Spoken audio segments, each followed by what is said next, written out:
Praise the Lord all of you. Bride of Christ Ministries viewers అందరికీ కూడా ప్రభువైన యేసుక్రీస్తు నామంలో మీ అందరికీ నూతన సంవత్సర శుభాకాంక్షలు. అలాగే మీ అందరికీ కూడా దేవుని నామంలో వందనాలు చెల్లిస్తున్నాను. ఈరోజు కొన్ని విషయాలు దేవుడి నామంలో మనం ముందుగా చూసుకునే ముందు చిన్న ప్రార్థన చేసుకొని వాక్య ధ్యానంలోనికి వెళ్దాం. మహాపరిశుద్ర మహోన్నతుడ గొప్ప దేవుడ సర్వోన్నతుడ సర్వాధికారి నీకు వేలాది వందనాలయ్యా.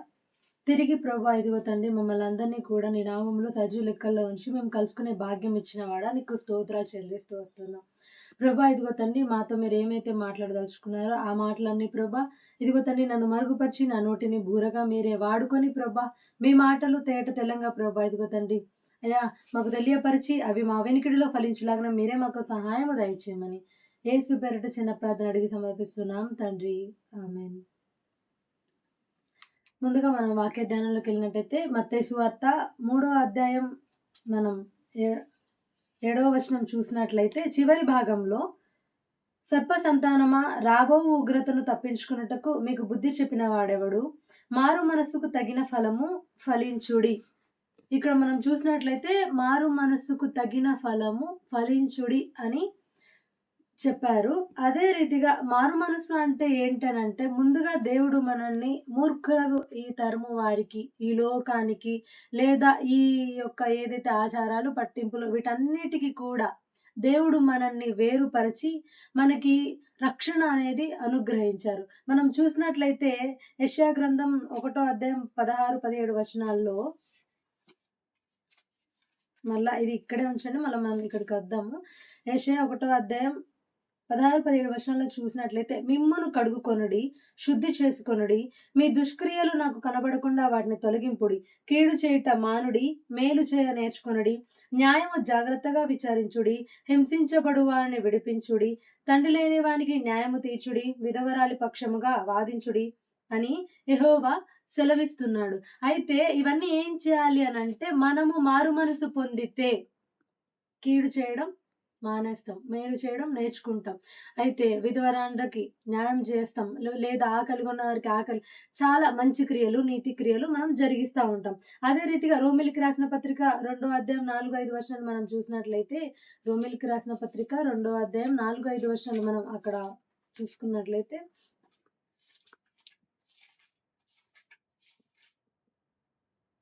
దేవుని అనుగ్రహము మారు మనసు పొందుటకు నిన్ను ప్రేరేపించుచున్నదని ఎరుగక ఆయన అనుగ్రహ ఐశ్వర్యమును సహనమును దీర్ఘశాంతమును తృణీకరించుదువా. దేవుడు ఇప్పటి వరకు మన కొరకు ఎదురు చూసేది ఆయన మన మీద మంచి క్రియలు ఉన్నాయని, మనలో మనం గొప్పవారమని, జ్ఞానం వీటన్నిటి గురించి కాదు కానీ దేవుడు మన ఎడల దీర్ఘశాంతం వహించేది మనము మారు మనసు పొందాలి. లోకంలో అందరూ అంతటా మారు మనసు పొందాలని ఆయన ఎదురు చూస్తున్నారు.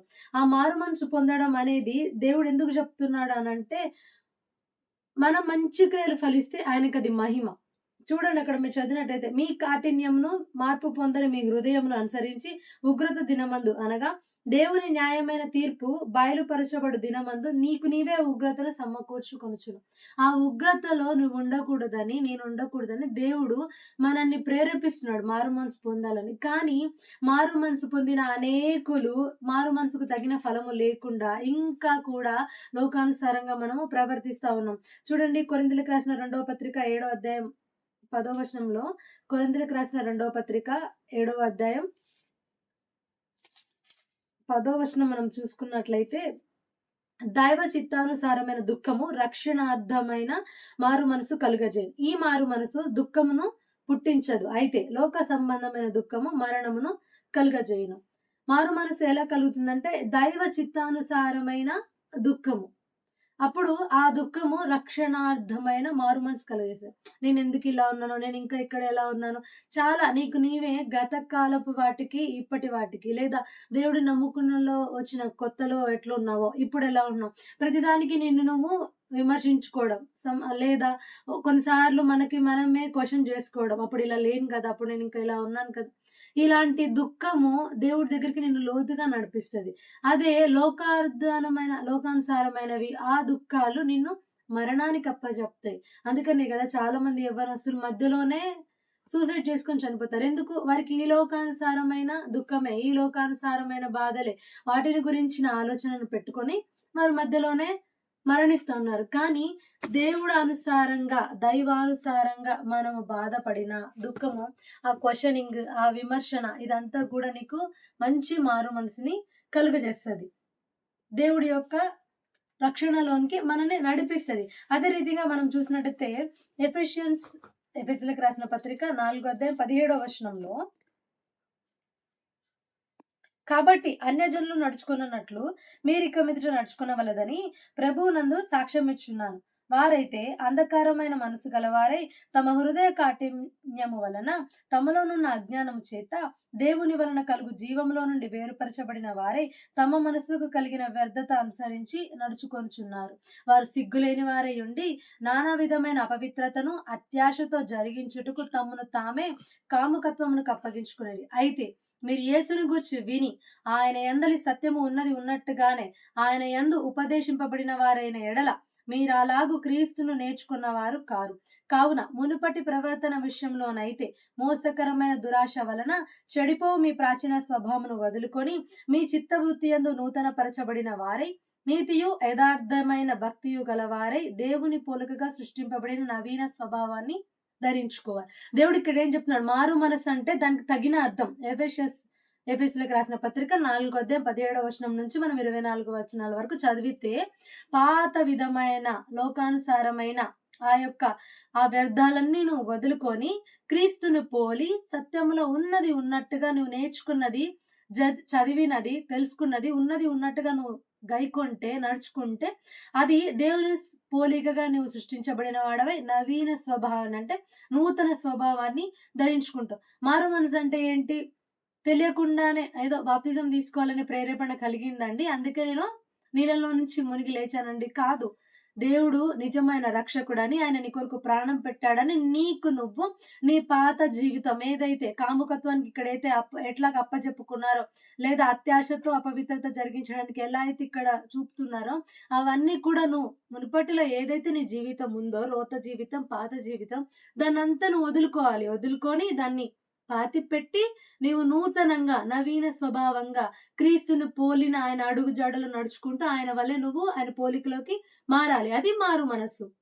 అయితే ఇక్కడ ఏమని చెప్తున్నాడు? మత్తయి సువార్తలు 3వ అధ్యాయంలో మనం చదువుకున్న భాగంలో ఇందాక మారు మనసుకు తగిన ఫలము ఫలించుడు. ఎందుకు ఫలించాలి మనము అనంటే, అసలు మనం మారు మనసు పొందితే దేనికి ఫలించాలండి? మారు మనసు పొందినా పొందకపోయినా నేను ప్రతి ఆదివారం చర్చికి వెళ్తున్నాను, సంఘంలో ఉన్నాను, సంఘంలో ఒక పెద్దగా ఉన్నాను అని అంటే లేదు. దానికి పొందుకోగానే సంబరం కాదు, కానీ తగిన ఫలము. ఎందుకనంటే దేవుడు మనం ఇందాకే మాట్లాడుకున్నాం, మూర్ఖులకు ఈ తరము వారికి మనని ఆయన వేరుపరిచి మనని శ్రేష్టమైన వారిగా ఆయన మనని ఎంచుకున్నారు, మనని ఆయన పెంచారు, నాటారు, పోషిస్తున్నారు.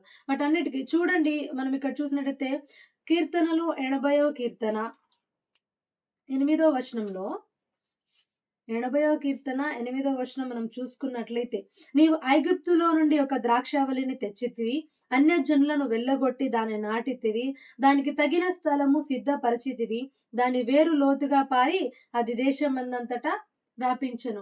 నువ్వు ఎట్లా వ్యాపించాలి అనంటే, మారు మనసు పొందిన నీవు ఈ రకంగా ఫలించాలి. ఎలా? నీ వేరు లోతుగా పారి దేశమందంతటా నీ ఖ్యాతి, నీ పేరు, నీ యొక్క నీడ కొండల్ని కప్పే అంత, అంటే నీ కింద పలువురు ఆశ్రయం తీసుకునే అంతలాగా నువ్వు ఎదగాలని దేవుడు శ్రేష్టమైన వారిగా నిన్ను నాటాడు. అదే మీరు ఇందాక ఇక్కడ చూసినట్లయితే శ్రేష్టమైన ద్రాక్షవల్లిగా అన్యజనులను, వారి పోకడలను, లోకాన్ని, దాని ఆచారాలని అన్నీ నీలోంచి వెళ్ళగొట్టి నిన్ను శ్రేష్టమైన వారిగా ఆయన నాటాడు. మీరు అదే రీతిగా చూసినట్టయితే యెషయా గ్రంథం 5వ అధ్యాయంలో మనం చూసినట్టయితే, యెషయా గ్రంథం 5వ అధ్యాయం 1వ వచనం నుంచి ఇక్కడ మనం చూస్తే, నా ప్రియుని గురించి పాడదను వినుడి, అతని ద్రాక్ష తోటను బట్టి నాకిష్టుడైన వాని గురించి పాడదను వినుడి. సత్తువ భూమి గల కొండ మీద నా ప్రియునికి ఒక ద్రాక్ష తోట ఉండెను. ఇక్కడ ప్రియుడు అని అంటే మన యెషయా గారు చెప్తున్నది. ప్రియుడు అంటే ఎవరు? తండ్రి అయిన యెహోవా, లేదా కుమారుడైన ప్రభు. ఆ దేవుడు ఏం చేశాడంటే, ఒక ద్రాక్ష తోట ఆయనకుంది. ఆ ద్రాక్ష తోటలో ఆయన దాన్ని బాగుగా తవ్వి రాళ్లను ఏరి అందులో శ్రేష్టమైన ద్రాక్ష తీగలను నాటించాను. ఇప్పుడు ఆయనకున్న ఒక తోటలో చెత్త బాగుగా తవ్వాడు, రాళ్ళు ఏరి పెట్టాడు, అందులో అంటే దానిలో ఉన్న చెత్తనంతా తీసేసి ఒక శ్రేష్టమైన ద్రాక్షావల్లిని ఆయన నాటించాడు. శ్రేష్టమైనది అంటే ఇప్పుడు మనం ఏదైనా మొక్క నాటాలి అనుకుంటే మనము అన్నిట్లోకెల్లా మంచి పువ్వులు పూసేదేదో దాన్ని చూసి తెచ్చుకుంటాం. లేదా త్వరగా కాయలొచ్చే వాటిని మనం చూసి తెచ్చుకుంటాం. లేదా ఇంకా ఏదైనా హైబ్రిడ్ అనో, రకరకాలుగానో అందరి దగ్గర రొటీన్‌గా ఉండేవి గాకుండా డిఫరెంట్‌గా ఉండేలాంటివి మనం ఏరుకోరి తెచ్చుకొని నాటుతాం. కానీ దేవుడు అదే రీతిగా ఈ వీటన్నిటిలోకెల్లా అన్యజనులలోకెల్లా మనల్ని శ్రేష్టమైన వారిగా చేసి ఆ తీగని ఆయన నాటాడు. దాని మధ్యన బురుజు ఒకటి వేయించి ద్రాక్ష తోటని తొలిపించాడు. అయితే ద్రాక్ష పండ్లు ఫలింపవలని ఎదురు చూచుండెను గాని మరి నాటిన దేవుడు ఇప్పుడు మనం చెట్టు నాటితే మనం దాని ఫలం కొరకు ఎదురు చూడమా? లేదా ఒక మంచి పువ్వు కొరకు మనం ఎదురు చూడమా? అది కొత్త చిగురు పెట్టకపోతే మనం ఎంతో బాధపడిపోతాం గదా! దేవుడు గూడా మనల్ని నాటారు. మారు మనసుకి మనకు అనుగ్రహించి బాప్తిజం అనుగ్రహించి రక్షణ మనకు అనుగ్రహించిన దేవుడు మరి మనం మంచి ఫలములు ఫలించాలని ఆయన ఎదురు చూస్తున్నారు. అలాగా మనల్ని ఆయన ఫస్ట్ శుభ్రపరిచి నాటాడు. ఫస్ట్ ఏం చేశాడు? శుభ్రపరిచాడు. తర్వాత మనల్ని అందులో నాటాడు. ఆ తర్వాత ఆయన ఏం చేస్తున్నాడంటే ఎదురు చూస్తున్నాడు. మనము ఆయనకి తగిన మంచి ఫలాలు మనం ఫలించాలని ఆయన ఎదురు చూస్తున్నారు. అలానే యోహాను రాసిన పత్రికలో మనం చూసినట్లే సువార్తలో 15వ అధ్యాయం 4వ వచనంలో యోహాను సువార్త 15వ అధ్యాయం 4వ వచనంలో మనం చూసుకున్నట్లయితే ఇక్కడ నేను నిజమైన ద్రాక్షావల్లిని, నా తండ్రి వ్యవసాయకుడు. ద్రాక్షావల్లి ఎవరు? యేసు ప్రభువు. వ్యవసాయకుడు ఎవరు అనంటే యేసుక్రీస్తు తండ్రి యెహోవా. అయితే నాలో ఫలింపని ప్రతి తీగను ఆయన తీసి పారవేయును. ఇప్పుడు నువ్వు ఫలించాలంటే ఎవరిలో అంటుకట్టబడాలి ఉండాలి అనంటే పరిశుద్ధాత్మలోను ప్రభువైన యేసుక్రీస్తులోను నువ్వు అంటుకట్టబడి ఉండాలి. అయితే ఫలించు ప్రతి తీగ మరి ఎక్కువగా ఫలింపవలెనని దానిలో పనికిరాని తీగలను తీసివేయును. మనం ఎదగాలి అనంటే మనలో ప్రతి పనికిరానిది ఆయన తీసివేస్తూ వస్తున్నాడు. మనం అందుకే గదండీ మారుమనసు అంటే ఏంటి? నువ్వు పాత రోత జీవితాన్ని సమాధి చేసి కొత్తగా నవీన స్వభావాన్ని మనం ఇందాక ఎఫెసీ పత్రికలో చదువుకున్నట్టుగా నవీన స్వభావాన్ని మనం ధరించుకోవాలి. ఇలా ధరించుకున్న నీలో ఇంకెక్కడైనా పాతదానికి సంబంధించినవి ఉంటే దేవుడు అవి కూడా సెపరేట్ చేయడానికి నీకు సహాయం చేస్తా ఉన్నారు. అవన్నీ తీసేస్తా ఉన్నారు. ఆయన ప్రతి క్షణం పరిశుద్ధాత్మ దేవుడు మనల్ని ఇదిగో నువ్వు ఇలా చేసేది తప్పు, ఇది రైట్, ఇలా చేయకూడదు, ఇలా చేయాలి అన్నీ మనకి బోధిస్తా వస్తా ఉన్నారు. అయితే నేను మీతో చెప్పిన మాటను బట్టి మీరిప్పుడు పవిత్రులై ఉన్నారు. అయితే ద్రాక్షావల్లి నేను, తీగలు మీరు. ఎవడు నా యందు నిలిచి ఉండునో, నేను ఎవని యందు నిలిచి ఉందునో వాడు బహుగా ఫలించును. మారు మనసు పొందుకున్న నీవు ప్రతి ఆదివారం ఏదో సంఘానికెళ్ళి లేదా దశమ భాగాలిచ్చి, లేదా ఉపవాసాలు ప్రతి శుక్రవారం ఉంటాననండి. ఇలా ఉంటే కాదు గానీ, నీ హృదయం దేవునికి సమీపంగా ఉండాలి. ఆయనతో అంటుకట్టబడి ఉండాలి. ఆయనతో అంటుకట్టబడి ఉంటేనే ఆయన చెప్తున్న మాట, మీరు నాలో నిలిచి ఉండి, నా మాటలు ఎవడి యందు నిలిచి ఉంటే వాడే ఫలిస్తాడు. ఫలించని వాడు తీసి ఏమవుతదో మనం తర్వాత ముందు భాగంలో చూద్దాం. అయితే నాకు వేరుగా ఉండి మీరేమి చేయలేరు. ప్రతి ఆదివారం వెళ్తున్నాను గదండీ! నేను అన్నిట్లో బాగా ఉన్నానంటే, వారు పెదవులతో స్తుతిస్తున్నారు గానీ, వారి హృదయము నాకు దూరంగా ఉంది. నీ హృదయం దేవుడికి దూరంగా ఉందా? లేదా దేవుడికి దగ్గరగా ఉందా? మనల్ని మనమే విమర్శించుకోవాలి. చూడండి క్రైస్తవులు ఈ దినాలలో మనం చూస్తే క్రైస్తవుల మీద, క్రైస్తవుల వలన వచ్చే ఒక దేవుడికి అవమానం మనం చూస్తూ ఉండొచ్చు. ప్రతి ఒక్కరికి అది అందుబాటులోనే ఉంది. అది ఎవరి వల్ల జరుగుతుందంటే క్రైస్తవుల వల్లనే కదా! మనం ఎవరిని అనడానికి లేదు. మనం అనేవారము నిజంగా నువ్వు దేవుడిని పోలి నడుచుకుంటే ఇంత ఘోరమైన స్థితులకి ఈరోజు క్రిస్టియానిటీ అనేది ఉండదు కదా! అందుకే దేవుడు చెప్తున్నాడు మీ వలననే అన్యజనుల నా నామం దూషించబడుతుంది. ఈరోజు దేవుడు అంతగా ట్రోల్ చేయడానికి, దూషించడానికి, యేసు ప్రభువునే హిందూ మతంలోకి మార్చడానికి గల కారణం ఎవరంటే క్రైస్తవులే. అందుకే దేవుడు చెప్తున్నాడు, మీరు నా యందు నిలిచి ఉండండి. నేను మిమ్మల్ని శ్రేష్టమైన వారిగా నాటాను. మీరు నిలిచి ఉంటేనే మీరు ఫలిస్తారు. మీరు నాకు వేరుగా ఉండి ఈరోజు ఎన్ని అబద్ధ సాక్ష్యాలు చెప్పినా దేవుళ్ళో నిలిచి ఉన్నట్టు మీరు బయట ప్రపంచానికి ఎక్స్‌పోజ్ అవ్వినా కూడా మీ నుంచి దేవుడు ఆశించిన ఫలం లేకపోతే మీరు వ్యర్థమే. అదే రీతిగా మనం ఇక్కడ చూసినట్లయితే మీరు ఫలిస్తే ఏమైతదంటే మీరు బహుగా ఫలించుట వలన దేవుడి నామానికి మహిమ, ఆయన తండ్రికి మహిమ. మన వలన దేవుడి నామానికి మహిమొస్తది. నేను ఫలించకపోవడం వలనే కదా ఆ రీతిగా దూషించబడుతుంది దేవుని నామం. అంతేనా కాదా? అది మనకి వారే ఎవరికి వాళ్ళే విమర్శించుకోవాల్సిన విషయం. అదే రీతిగా మనం చూసుకున్నట్లయితే దేవుడు మనము ఇక్కడ దేవుడు చెప్పిన మాటల్లో మత్తయి సువార్తలో మనం చూసినట్లయితే 2 రకాల ఫలాలు ఇచ్చే చెట్టు ఉందని దేవుడు చెప్తూ వస్తున్నాడు. 11 అధ్యాయంలో మనం చూసినట్లయితే, వారు బెతనియ నుండి వచ్చుండగా ఆయన ఆకలిగొని ఆకులు గల అంజూరపు చెట్టును దూరం నుండి చూచి దాని మీద ఏమైనా దొరుకునేమని వచ్చెను. దాని యొద్దకు వచ్చి చూడగా ఆకులు తప్ప మరేమియు కనబడలే. ఏలయనగా అది అంజూరపు పండ్ల కాలం కాదు. అయితే చెట్టు చూడ్డానికి పచ్చగా ఉంది. ఆకులు నిండుగా ఉన్నాయి. ఆకులు కనిపిస్తున్నాయని చెప్పి అక్కడొచ్చి చూసినప్పుడు దానికి ఒక ఫలం గూడా ఆయన ఆశించిన ఫలము లేదు. అది అంజూరపు చెట్టు కాలం కాదు. కానీ అక్కడ అంజూరపు చెట్టు గురించి కాదు గానీ దేవుడు చెప్పేది మన గురించే. మనం చూడ్డానికి పచ్చగా ఉంటాం. మారుమనసు పొందాం, బాప్తిజం తీసుకున్నాం. అన్యజనులకి ఎక్కడ విగ్రహారాధనలకి చేసిన వాటికి మనం పోము. మనకు చాలా రెస్ట్రిక్షన్స్, రూల్స్ ఉంటాయి. పాటిస్తారు. కానీ దేవుడికి తగినట్టుగా మనము లేము. చూడ్డానికి క్రైస్తవులే. చెప్పుకోవడానికి క్రైస్తవులే. కానీ దేవుడు ఆశించినట్టుగా వారు లేరు. అలాంటి వారిని దేవుడు దాని కింది వచనంలో శపించాడు. చూడండి ఈరోజు క్రైస్తవులు ఏ రకంగా ఉన్నారో. మనం చెప్పుకోవడానికి క్రైస్తవులుగా ఉన్నామా? లేదా దేవుడిని చూపించే క్రైస్తవులుగా ఉన్నామో మనకి మనమే విమర్శించుకోవాల్సింది ఉంది. అదే రీతిగా మనం చూస్తే ఇక్కడ మత్తయి సువార్త 7 అధ్యాయం 17వ వచనంలో అలాగనే ప్రతి మంచి చెట్టు మంచి ఫలములు ఫలించును. మత్తయి సువార్త 7 అధ్యాయం 17వ వచనం నేను చదువుతున్నాను. పనికి మాలిన చెట్టు కాని ఫలములు ఫలించును. మంచి చెట్టు కాని ఫలములు ఫలింపనేరదు. పనికి మాలిన చెట్టు మంచి ఫలములు ఫలింపనేరదు. మంచి ఫలములు ఫలింపని ప్రతి చెట్టు నరకబడి అగ్నిలో వేయబడును. కాబట్టి మీరు వారి ఫలముల వలన వారిని తెలుసుకొందురు.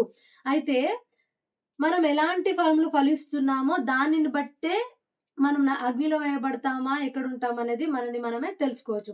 వారి ఫలముల వలన వారు మంచి చెట్టా, కాని ఫలములు ఫలించే చెట్టా అనేది తెలుసుకోవచ్చని దేవుని వాక్యం ఇక్కడ సెలవిస్తా ఉంది. ఏమంటే దాని కింది వచనంలో, కాబట్టి మీరు వారి ఫలముల వలన వారిని తెలుసుకుందురు. ప్రభువా ప్రభువా అని నన్ను పిలుచు ప్రతివాడు పరలోక రాజ్యంలో ప్రవేశించడు గాని పరలోకమందున్న నా తండ్రి చిత్త ప్రకారం చేయువాడే ప్రవేశించును. అదే మారుమనసు పొందుకున్నాను, బాప్తిజం తీసుకున్నాను అని చెప్పి ప్రతి ఆదివారం నేనెళ్తానండి, నేను గూడా క్రైస్తవుడినే అని చెప్పి సగం లోకము, సగం క్రైస్తవులుగా నులివెచ్చగా ఎవరెవరైతే ఉంటారో వాళ్ళందరి గురించి కూడా అక్కడ చెప్తున్నారు. ఏంటంటే ప్రభువా ప్రభువా అని పిలిస్తే కాదు, కానీ తండ్రి చిత్త ప్రకారం చేయాలి. ఆయన కోరుకున్న ఫలాలు నువ్వు ఫలించాలి. మంచి చెట్టంట చెడ్డ ఫలాలు ఫలించదు. చెడ్డ చెట్టు మంచి ఫలాలు ఫలించదు. కానీ వారి వారి ఫలములను బట్టే అది మంచి చెట్టా, చెడ్డ చెట్టా అని దేవుడు దాన్ని ఫైనల్ రిజల్ట్ అనేది తెలుస్తుంది. సో, మనం మంచి చెట్టా, పిచ్చి చెట్టా అనేది వారి వారి సాక్ష్యాలు వారిప్పుడు ఏదైతే మీడియాలో విత్తుతున్నారో, ఏదైతే దేవుడి నామంకి మరి మనం మహిమ తెచ్చే రకంగా ఉన్నామా, దేవుడి నామానికి మహిమ మన వలన వస్తుంది అంటే మనము ఆయనలో నాటబడిన వారమే మంచి ఫలము ఫలించే తీగ వలె ఉన్నాం. లేదు మన వలన దేవుడి నామానికి దూషణ వస్తుంది అంటే మనము కాని ఫలములు చెట్టు ఇచ్చే దానిలాగా ఉన్నాం. కాబట్టి మనని మనం అది విమర్శించుకోవాలి. అదే రీతిగా మనం చూసుకున్నట్లయితే ఫలము మనందరికీ తెలుసు ఆత్మఫలం. దేవుడు మన నుంచి ఆశించేది మొదటిగా ఆత్మఫలం. ఆత్మఫలం ఏమనగా అనేది మనకు తెలుసు. గలతీయులకు రాసిన పత్రిక 5వ అధ్యాయం 22వ వచనంలో మనం చూసుకున్నట్లయితే ఇక్కడ ఆత్మఫలము నుండిద్ది. ఆత్మఫలమేమనగా ఆత్మఫలంలో చూడండి ఫ్లేవర్స్ ప్రేమ, సంతోషం, సమాధానం, దీర్ఘశాంతం, దయాళుత్వం, మంచితనం, విశ్వాసం, సాత్వికం, ఆశానిగ్రహం. ఇవన్నీ కూడా ఆత్మ ఫలానికి సంబంధించింది. ఈ ఫలము మొదటిగా మారుమనసు పొందిన వారు ఎవరైనా ఫలించవలసిన ఫలం. అయితే దీనిలో నియమమేదియు విరోధమైనది ఏది లేదు. క్రీస్తు యేసు సంబంధులు శరీరము దాని ఇచ్చలతోనూ దురాశతోనూ సిలువ వేసి ఉన్నారు. మనము మంచి ఫలము ఫలించేదైతే ఈ ఫలము ఫలిస్తాం. ఇందులో ఏమున్నాయి? ప్రేమ ఉంది, విశ్వాసం ఉంది, అవన్నీ మనకి వాటి గురించి తెలుసు. అయితే ఎఫెసీకి రాసిన పత్రిక 5వ అధ్యాయం 9వ వచనంలో మనం చూసుకున్నట్లయితే ఇక్కడ కూడా వెలుగు సంబంధమైన ఫలం అనేది ఒకటి ఉంది.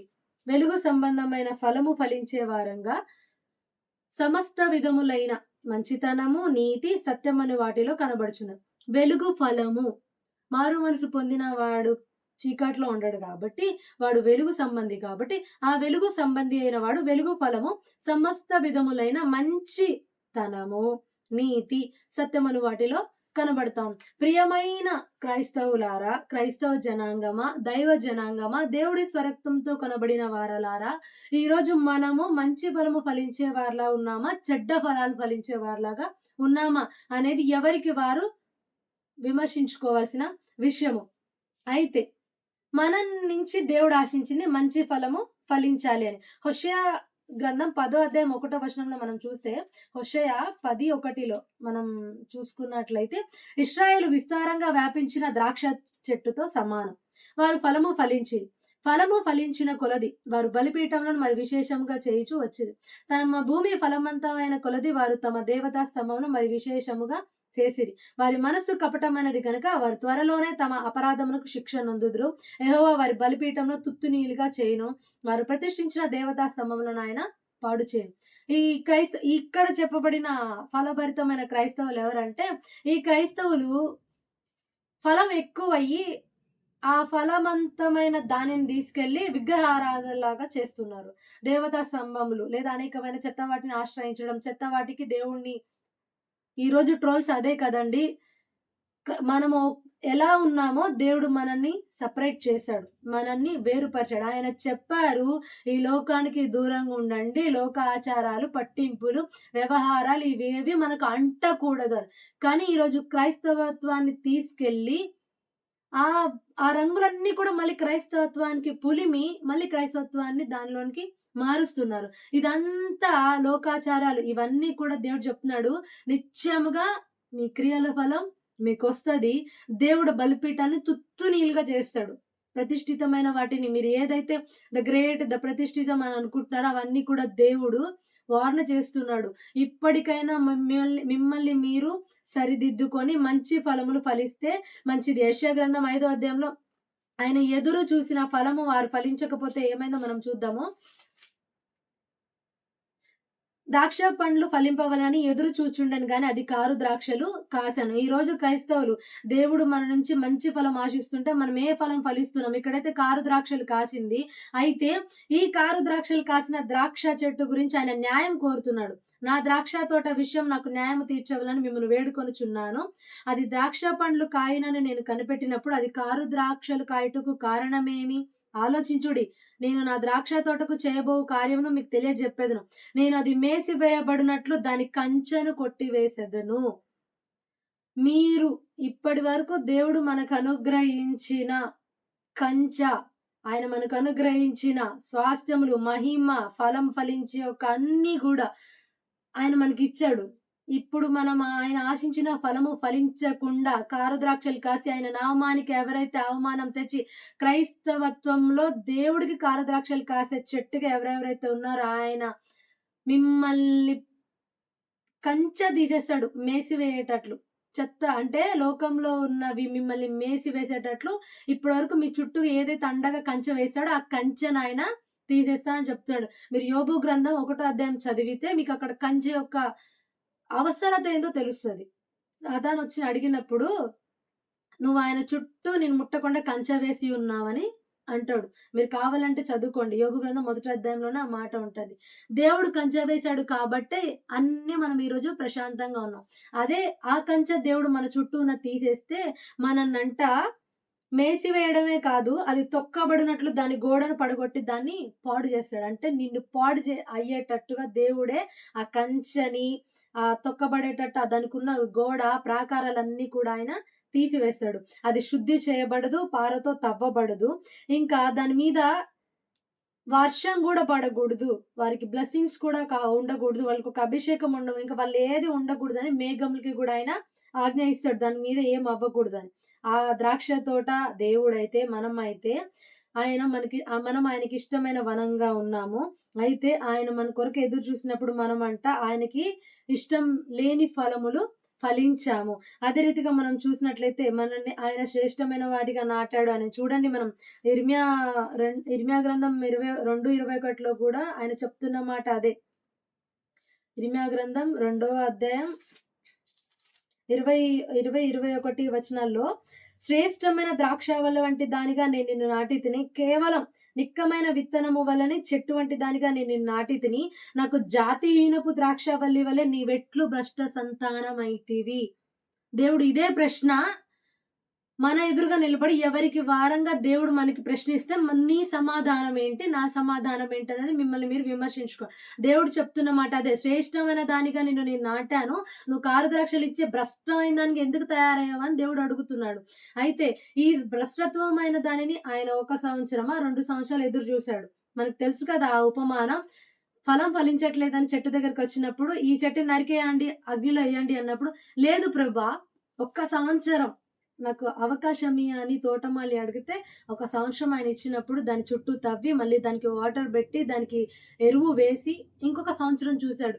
ఆ సంవత్సరం కూడా అది కాయలేదనుకో, దాన్ని తీసుకెళ్ళి నరికి అగ్నిలో ఆయన వేస్తాడు. మనకందరికీ తెలుసు గదా! కీర్తనలు 80వ కీర్తన 12-16 వచనాలు మనం చూసుకున్నట్లయితే, మనం ఇందాక చదువుకున్న భాగంలోనే 12 నుంచి, త్రోవను నడుచు వారందరూ దాన్ని తెంచివేయినట్లు దాని చుట్టూనున్న కంచెలను నీవేళ పాడు చేసేదివి. అడవి పంది దాన్ని పెకిలించుచున్నది, పొలములోని పశువులు దాన్ని తినివేయుచున్నవి. సైన్యములకు అధిపతియగు దేవా, ఆకాశం నుండి మరలా చూడు, ఈ ద్రాక్షావల్లి దృష్టించుము. నీ కుడి చేయి నాటిన మొక్కను కాయుము, నీ కొరకు నీవు ఏర్పరచుకొనిన కొమ్మును కాయుము. అది అగ్ని చేత కాల్చబడి ఉన్నది, నరకబడి ఉన్నది. ఈ ప్రార్థన ఎప్పుడు చేయాలంటే, నాటబడి ఉన్నప్పుడే. వేరు లోతుగా ఎళ్ళాలని ప్రార్థన చేయాలి. వేరు కారు ద్రాక్షలు కాసిన తర్వాత, వేరు పీకేసిన తర్వాత, మనం దేవుడిని అడిగేదానికి మనకి ఇంకొక ఛాన్స్ లేదు. కానీ దేవుడు అడుగుతున్నాడు చూడండి, ద్రాక్షావల్లి మీద ఒక్కసారి దృష్టించు. ఒక్కసారి నీ కుడి చేయి నాటిన మొక్కని కాయి, ఆ కొమ్మను కాయి అంటే, దేవుడు ఎందుకు చేస్తాడంటే, తీసుకెళ్ళి దాన్ని అగ్నిలో వేశాడు. ఇప్పుడు నువ్వు ఆయన ఆశించిన ఫలము ఫలించకపోతే క్రైస్తవులందరి పరిస్థితి అదే. మనమున్న చివరి దినాల్లో ఈ నూతన సంవత్సరం దేవుడు మనకి ఒక వాగ్దానంగాను, ఒక కిరీటంగాను ఆయన మనకు అనుగ్రహించారు.